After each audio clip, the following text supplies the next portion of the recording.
ৰাম কৰিলা কাকুতি তাংক অনেক কাৰুণে আও তথাপিতো দৈৱ কি কওঁ নেৰিলা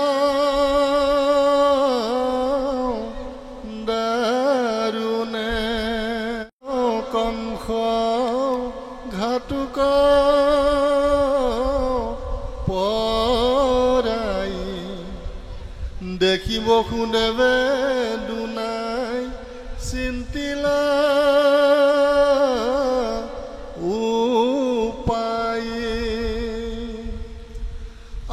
যাবে বল বুদ্ধি থাকে থিৰ কৰি মন মৃত্যু কতৰিবে লাগি কৰিম যতন পুত্ৰ কয়ৰ পিবু বুলি কংসনী পতিক ইহাৰ হাতৰ এৰাউণ্ড বকিক এনেকৈ অনেক কাকুতি কৰিছে মহাসন্ত বসুদেৱে তথাপিতো কিন্তু ৰজা কংসই দৈৱকীক এৰি দিব বিচৰা নাই পৰম দাৰুণ কংস ঘাটুক পৰাই দেখি বসুদেৱে দুনাই চিন্তিলা উপায় বসুদেৱে পুনৰ উপায় চিন্তা কৰিছে যে কি বুলি ক'লে কেনেকৈ বুজালে তেওঁৰ ধৰ্মপত্নী ৰক্ষা পৰে প্ৰাণ এনেকৈ ভাবি ভাবি যাৱে বল বুদ্ধি থাকে থিৰ কৰি মন মৃত্যুক তৰিবে লাগি কৰিব যতন যেতিয়া বল বুদ্ধি থাকে তেতিয়া মন স্থিৰ কৰি মৃত্যু মুখৰ পৰা হাত সাৰিবৰ বাবে যত্ন কৰাটোৱে হ'ল সন্ত মহন্তৰ একমাত্ৰ লক্ষ্য আৰু উদ্দেশ্য তাৰ পাছত চিন্তা কৰি কৰি এটা ভাৱনা ৰজা কংসৰ আগত অৱগত কৰিবলৈ আগবাঢ়িছে ভাৱনাটো হ'ল পুত্ৰক অৰ্পিবু বুলি কংস নৃপতিক ইহাৰ সাতৰ এৰুৱাও দৈৱকীক এই বুলিয়ে কৈ দিওঁ নেকি যে মোৰ ঔৰসত তোমাৰ ভগ্নী দৈৱকীৰ গৰ্ভত যি পুত্ৰ জন্ম হ'ব সেই পুত্ৰ মই তোমাৰ হাতত অৰ্পণ কৰি দিম গতিকে তুমি দৈৱকীক এৰি দিয়া মই এই বুলিয়ে কৈ দিওঁ নেকি এনেকৈ মহাসন্ত বসুদেৱে ভাবিছে তাৰ পাছত ভাবিছে কিবা দৈৱকীৰ গৰ্ভে পুত্ৰনো পজয় কিবা কংস মৰি আগে যাই যমালয়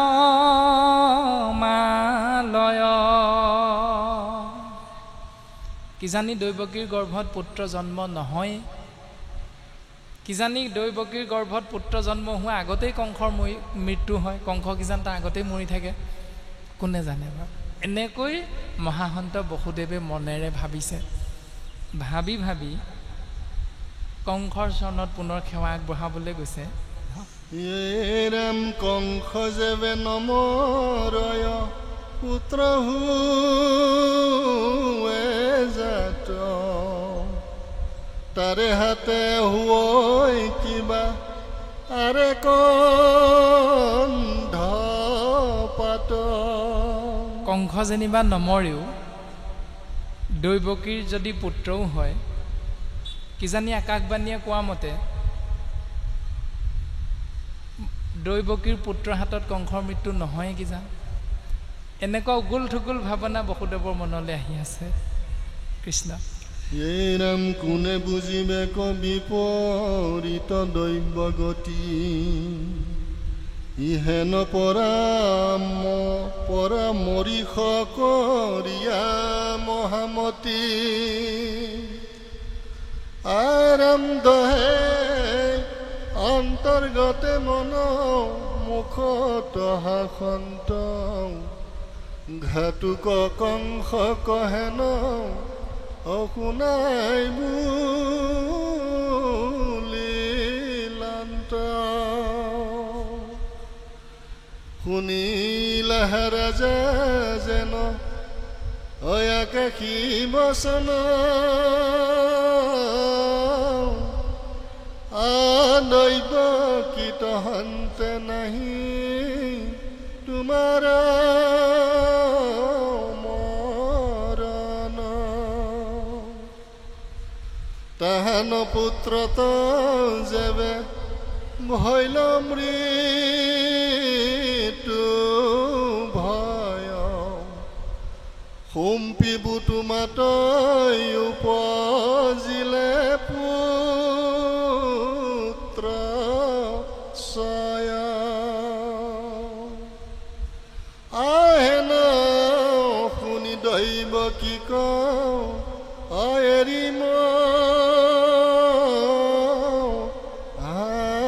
বলি পৰিৱৰ্তি আপোনগৃ হক চলি এৰাম দেখিব সুদেৱ মনে মহাতৃষ্ট ভৈলা ভাৰ যায় সহিতে নিজ মন্দিৰ গৈলা কোনে বুজিবেক বিপৰীত দৈৱগতি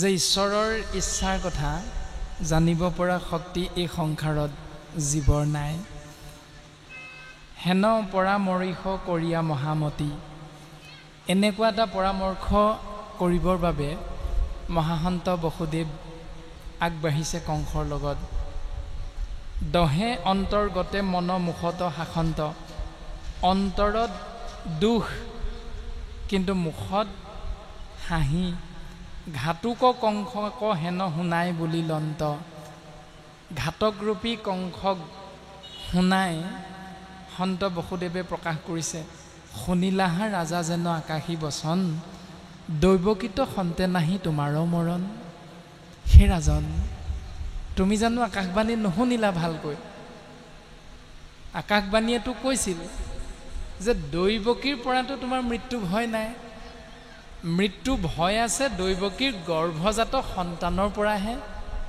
কথাটো তুমি ভাবাচোন ৰাজন তাহান পুত্ৰত যেবে ভৈল মহাভয় সম্পিব তোমাত উপজিলে পুত্ৰ ছয় যিহেতু আকাশবাণীয়ে কৈছে ৰাজন যে তোমাৰ ভগ্নীৰ পৰা তোমাৰ মৃত্যু নহয় ভগ্নীৰ গৰ্ভত জন্মগ্ৰহণ কৰা আমাৰ ঔৰসজাত সন্তানৰ পৰাহে তোমাৰ মৃত্যু সেইকাৰণে ৰাজন মই তোমাক কথা দিছোঁ যেই মুহূৰ্ততে তোমাৰ ভগ্নী মোৰ ধৰ্মপত্নী দৈৱকীৰ গৰ্ভত আমাৰ ঔৰসজাত সন্তানৰ জন্ম হ'ব যেই মুহূৰ্ততে সেই মুহূৰ্ততে আমি সন্তানক পুত্ৰক তোমাৰ হাতত আহি আমি অৰ্পণ কৰিম ৰাজন মই সত্য সত্য খাই তোমাৰ আগত এই কথা প্ৰকাশ কৰিছোঁ এনেকৈ মহাসন্ত বসুদেৱে যেতিয়াই সত্য বচন আগবঢ়াই দিলে হেন শুনি দৈৱকীক এৰি মহাবলী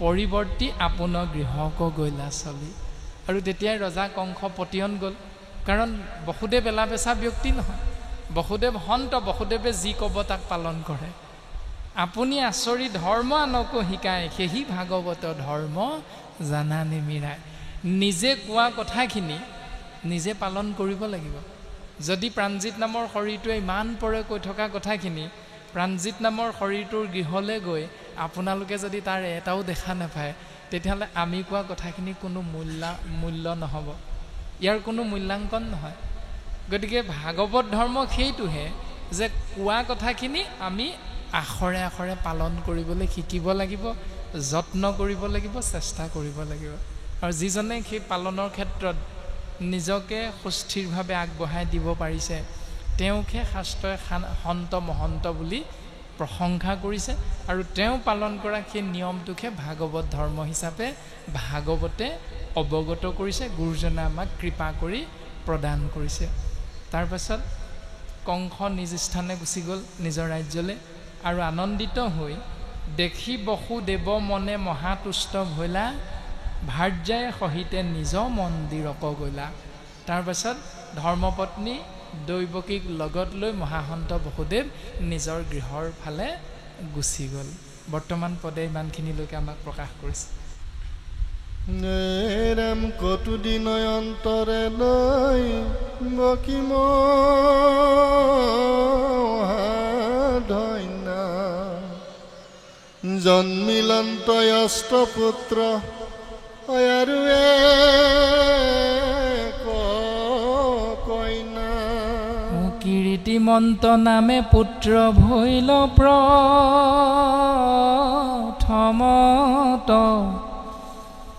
বসুদেৱে দিলানিয়া কংসৰ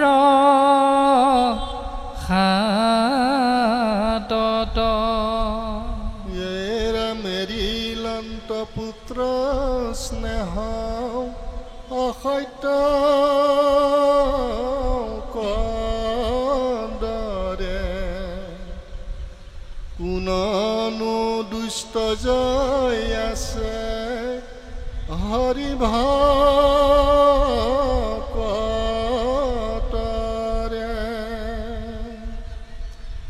আজি জনৰ মনমগ্ন ভৈল কৃষ্ণ পাৱে আন কোন বস্তু সিটো মুখকো নচাৰে। মায়াৰ ৰচনা পুত্ৰ ভাৰ্যা ধন জন জানি সবে তেজি ভজা কৃষ্ণৰ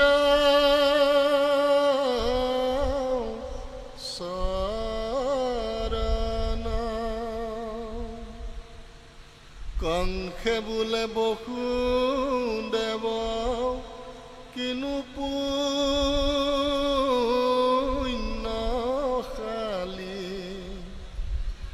এৰা মেৰি দিলা পুত্ৰ সত্যক প্ৰতিপালি।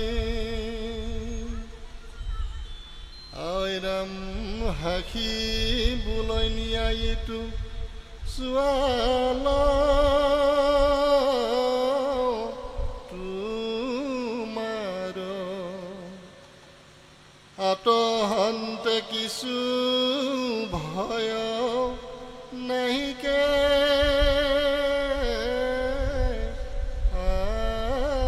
আমাৰ তোমাৰ অষ্টম পুত্ৰ ভৈল দি বায়ানী সেহিহে মুহুৰ মৃত্যু শুনিয়া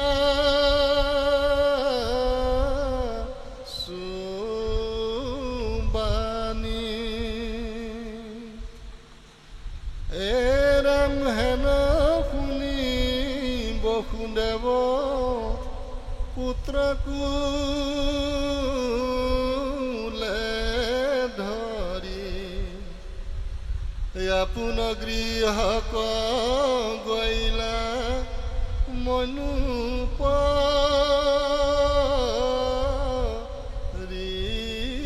হৰি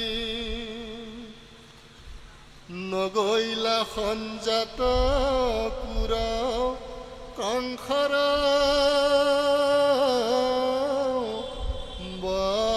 বচনে আয়ান বুলিয়ান কৰৈ অসতি দুৰ্জনে। কৃষ্ণ যেতিয়া বসুদেৱ দৈৱকী নিজৰ গৃহাভিমুখী হ'ল, তাৰ বহুদিনৰ অন্তত মহাসতী দৈৱকীৰ গৰ্ভত সন্ত বসুদেৱৰ ঔৰসত 8টি পুত্ৰ, এটি এটিকৈ 8টি পুত্ৰ জন্ম হ'ল। তাৰ ভিতৰত এগৰাকী কন্যা হিচাপে প্ৰকাশ কৰিছে। কীৰ্তিমন্ত্ৰ নামে পুত্ৰ ভৈল প্ৰথমত, প্ৰথমজন পুত্ৰৰ নাম হ'ল কীৰ্তিমন্ত্ৰ। আৰু সেই প্ৰথম পুত্ৰ কীৰ্তিমন্ত্ৰৰ জন্ম হোৱাৰ লগে লগে বসুদেৱে দিলানিয়া কংসৰ হাতত, কংসৰ হাতত বসুদেৱে গৈ অৰ্পণ কৰিছে। এৰিলন্ত পুত্ৰ স্নেহ অসত্যক দৰে, দৰে মানে ভয়, অসত্য ভয় কৰি বসুদেৱে তেওঁৰ প্ৰথম পুত্ৰ কীৰ্তিমন্ত্ৰক সত্য ৰক্ষাৰ বাবে কংসৰ হাতত গৈ অৰ্পণ কৰিছে। কোননো দুষ্টজ আছে হৰি ভকতৰ, হৰিক আশ্ৰয় কৰা এজন পৰম ভকতৰ বাবে কৰিব নোৱাৰা কাম কি আছে?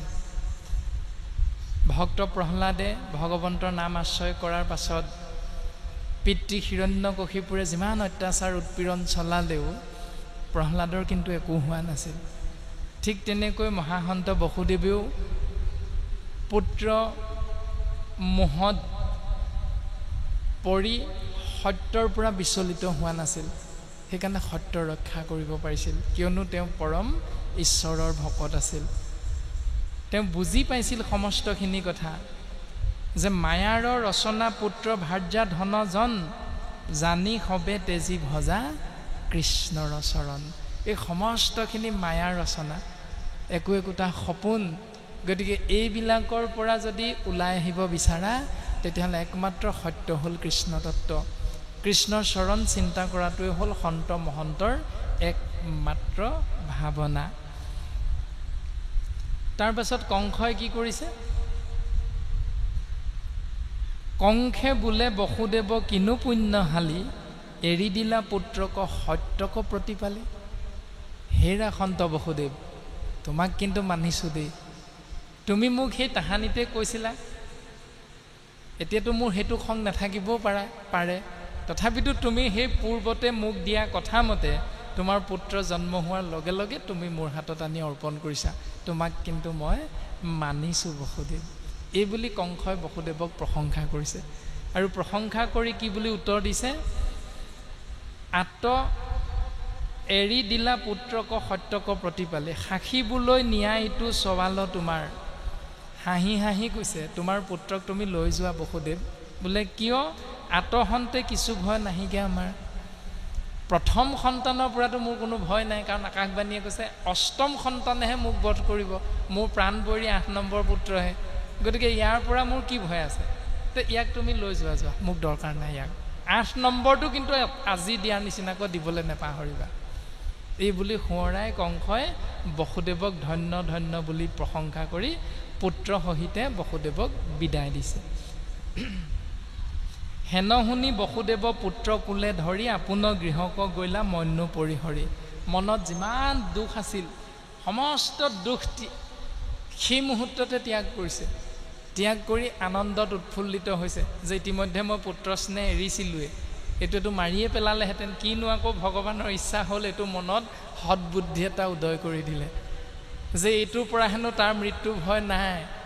এই বুলি ভাবি মোক পুত্ৰ সহিতে উভতাই পঠাইছে। আৰু তাকে বসুদেৱৰ পদ্মমুখখনতে হোৱা সেই ভাৱনাৰ উৎপত্তি কৃপালু গুৰুজনাই কৈছে, নগৈলা সঞ্জাত ক্ৰূৰ কংসৰ বচনে, আন বুলি আনকৰৈ অসতি দুৰ্জনে। কংস নামৰ দুৰাচাৰী সকলৰ যিবিলাক চিন্তা হয়, সেই চিন্তাবিলাক এনেকুৱাই। অৰ্থাৎ প্ৰথম পুত্ৰৰ পৰা মোৰ কোনো ভয় নাই, প্ৰথম পুত্ৰৰ পৰা 8 নম্বৰ পুত্ৰৰ পৰাহে মোৰ মৃত্যু ভয়। আকাশবাণীয়ে কৈছে সেইটোৱে হ'ল কংসৰ যে অজ্ঞানী তাৰ দৰ্শনটো।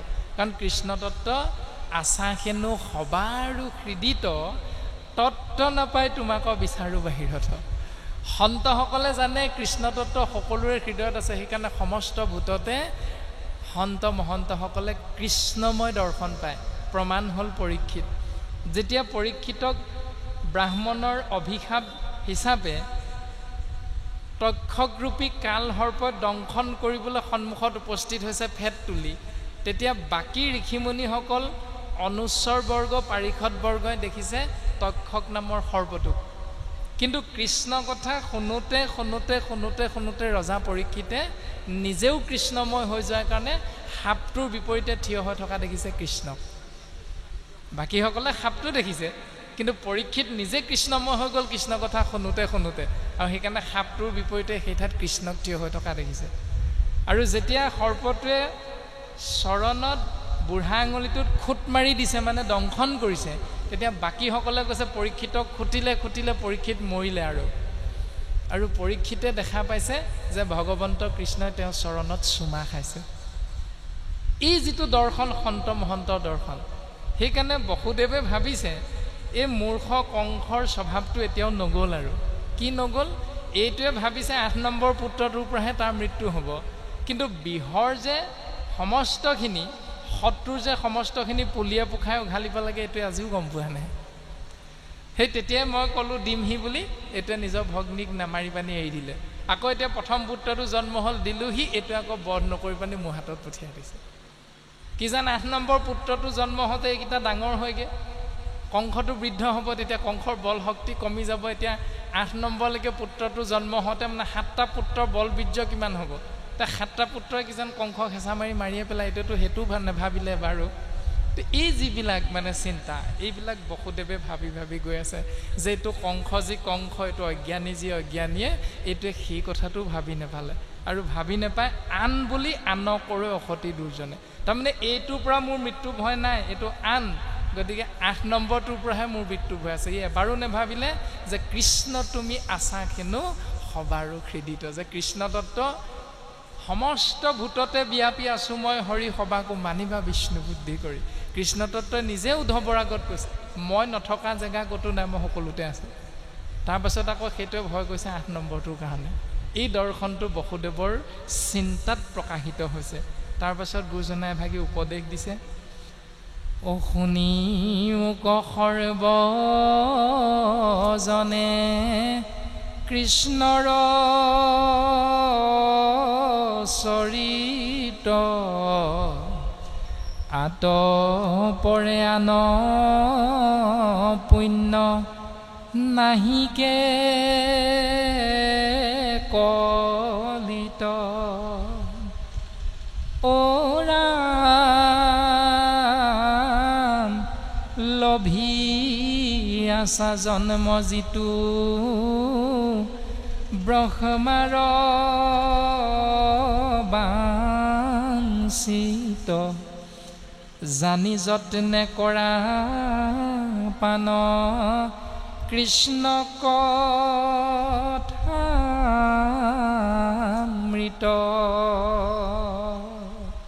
সেই সভাসদবৰ্গ, তোমালোকে কৃষ্ণৰ চৰিত্ৰ শুনা, কিয়নো কৃষ্ণৰ চৰিত্ৰ শুনাৰ বাহিৰে পুণ্য কৰ্ম বেলেগ ক'তো হ'ব নোৱাৰে। কিয় হ'ব নোৱাৰে? লভি আছা জন্ম যিটো ব্ৰহ্মাৰ বাঞ্ছিত, এই যে মনুষ্য জন্মটো পাইছা, এই বুলি গুৰুজনাই কৈছে আমি সমস্ত জনাকে, যে মনুষ্যৰ জন্মটো যে তোমালোকে পাইছা সেই জীৱতত্ত্ব, এই মনুষ্য জন্মটো এলা পেচা জন্ম নহয়। লভি আছা জন্ম যিটো জন্ম পাইছা, এইটো ব্ৰহ্মাৰো বাঞ্ছিত, মানে প্ৰজাপতি ব্ৰহ্মায়ো বিচাৰিছিল মনুষ্য জন্ম পাবলৈ, কিন্তু নোৱাৰিলে মনুষ্য জন্ম পাব। সেইকাৰণে ব্ৰহ্মায়ো লাভ কৰিব নোৱাৰা এই মনুষ্য জন্মটো কিমান মূল্যৱান, এই কথাটোক গুৰুত্ব দি জানি যত্নে কৰা পাণ কৃষ্ণ কথামৃত, এই কথাটো গুৰুত্ব দি কেৱল কৃষ্ণ নাম অমৃত যত্ন সহকাৰে পান কৰি জীৱন ধন্য কৰিবলৈ তোমালোকে চেষ্টা কৰা, এই বুলি গুৰুজনাই উপদেশ প্ৰদান কৰিছে। নহ'লে কি হ'ব? অক্ষণিক সংসাৰ বিলম্বত কাৰ্য নাই, আজি কৰিম, কালিলৈ কৰিম, পৰহিলৈ কৰিম, এই বুলি ভাবি থাকিলে কোনদিনা মৰি থাকিবা ক'বই নোৱাৰিবা।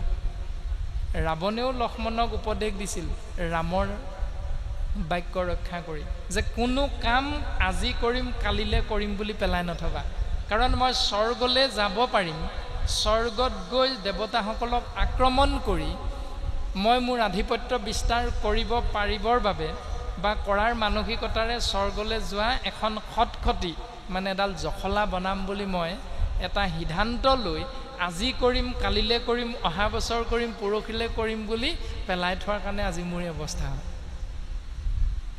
এই বুলি ৰাৱণেও লক্ষ্মণক উপদেশ প্ৰদান কৰিছিল। সেইকাৰণে গুৰুজনাই আমাক উপদেশ দিছে, ক্ষণিক সংসাৰ বিলম্বত কাৰ্য নাই। শৰীৰটো খন্তেকীয়া, এই সংসাৰত কোনো কাম কালিলৈ কৰিম, পৰহিলৈ কৰিম, অহা বছৰ কৰিম বুলি পেলাই নথবা।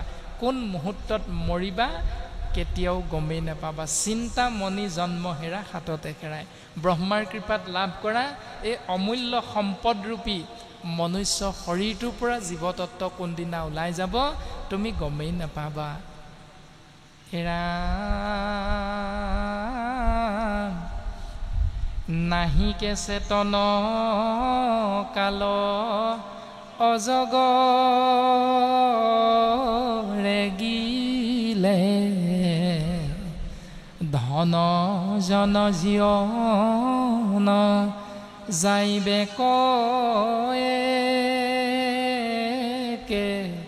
তিলে। ৰাম যত দেখা ভাৰ্যা পুত্ৰ সবেয় কাৰণ চাই মাত্ৰ থাকে কালে ধৰে যে তীক্ষ্ণ আৰাম বিষয়ত সুখয়েকে তিলেক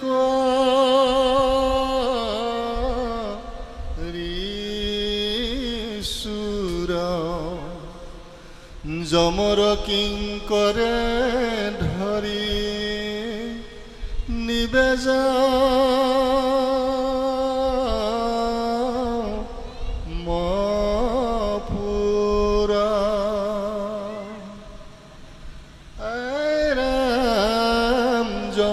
মূৰ্তিক দেখি হৰাইলে চেতনা দুৰ্ঘুৰ নৰকে পেলাই ভুঞ্জাইবে যাতনা। হেন জানি কৃষ্ণ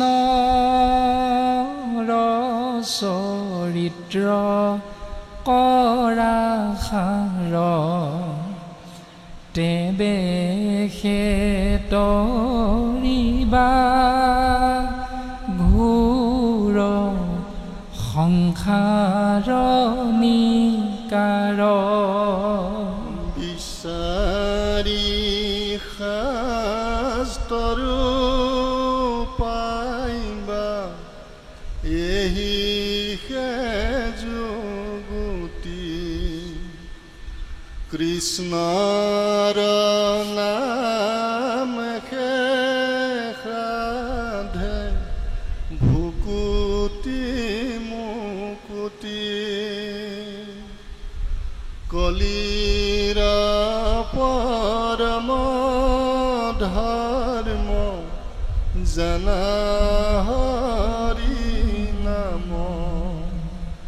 শংকৰে ৰচিলা ডাকি বোলা ৰাম ৰাম হৰি ৰাম ৰাম ৰাম কৃষ্ণ কৃষ্ণ। সময়ো যথেষ্ট হৈছে আৰু উদ্যোক্তা মণ্ডলীয়ে ইয়াৰ পাছতো বহুকেইজন বাপক এই মহান দায়িত্ব অৰ্পণ কৰিছে। ইতিমধ্যে পদবন্ধে ছেদ পৰিছে। গতিকে সময়ৰ প্ৰতি লক্ষ্য ৰাখি আমি দায়িত্ব পালনৰ বাবে দায়িত্ব অৰ্পণ কৰা বাপকেইজনাক আসনলৈ আহিবৰ বাবে আমি সেৱা নিবেদন কৰা হৈছে। বৰ্তমান কৃপালু গুৰুজনাই আমাক সুন্দৰভাৱে এই পাঠৰ জৰিয়তে পদবন্ধে সিদ্ধান্ত দিলে যে বিচাৰি শাস্ত্ৰৰো পাইবা আহিহে যুগতি চাৰিবেদ 14 শাস্ত্ৰ 18 পুৰাণৰ মূল দৰ্শন হ'ল আমি আৰম্ভণিতে পদবন্ধে কোৱা হৈছে চাৰিবেদ 14 শাস্ত্ৰ 18 পুৰাণ ব্ৰহ্মাদেৱে বিচাৰিয়া পাইলে হৰিনাম। সেয়ে হ'ল গুৰুজনাৰ সিদ্ধান্ত আমি কলিৰ মলমতী মনুষ্যৰ প্ৰতি, কিয়নো কৃষ্ণৰ নামৰ দ্বাৰাই সমস্ত জীৱৰ ভুকুতি মুকুতি সিদ্ধি লাভ হয়।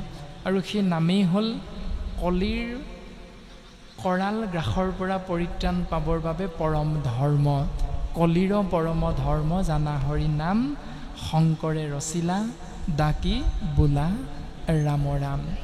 কৃষ্ণৰ চৰিত্ৰ পৰম অমৃত আত পৰে নাহি আন। কৃষ্ণৰ চৰিত্ৰ হ'ল পৰম অমৃত, আৰু সেই অমৃত কৃষ্ণ নাম ইয়াৰ বাহিৰে দ্বিতীয়টা পথ জীৱৰ মংগলৰ অৰ্থে নাই।